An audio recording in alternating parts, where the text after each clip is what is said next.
The remnants of Hurricane Irene, now a tropical storm, have been pushing north from New York into New England, and we now have Wyatt Andrews in Mystic, Connecticut. Wyatt? Scott, I'm in Mystic, Connecticut, which is about 120 miles east of New York City, and we're in some of the heaviest winds that we've faced so far. Most of the low-lying areas of southern Connecticut that we toured this morning were 1 to 2 feet underwater. You might not be able to tell, but the boats floating in this harbor, many of them anyway, are riding 2 to 3 feet above the level of their docks and piers. And this is not because of Irene's rains. This is Irene's storm surge.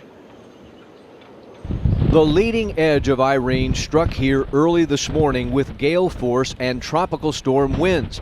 Those are not unusual for New England, but the timing of Irene's impact was unusual.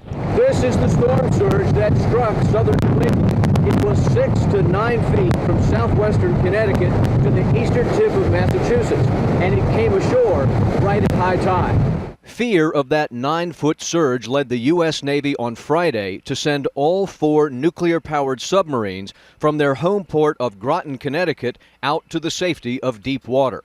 All low-lying areas of Connecticut, Rhode Island, and Massachusetts are under mandatory evacuation orders, but we noticed many people riding it out, and most of the people we spoke to said they were used to gales and to the floods and are taking Irene in stride. So far, there has been 1 fatality in Connecticut, none in the rest of New England, but 2 dangers remain. While damages to boats and property on the front side of the storm will be significant, it's the back side of the storm that's now more worrisome. That backside could bring 6 to 10 inches of rain to places like western Connecticut, western Massachusetts, and Vermont. And the governors here in New England are warning there could be heavy flooding yet to come, noting that historically that backside flooding has been more deadly to New Englanders than any front side to any storm. Scott?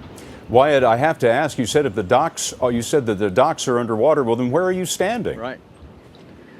Scott, the crew was smart enough to put me on a floating dock. And historically, that's interesting because 20 years ago when Hurricane Bob beached hundreds of New England commercial fishing boats, many of the harbors here switched to floating docks. And they work. Thank you very much, Wyatt Andrews in Mystic, Connecticut.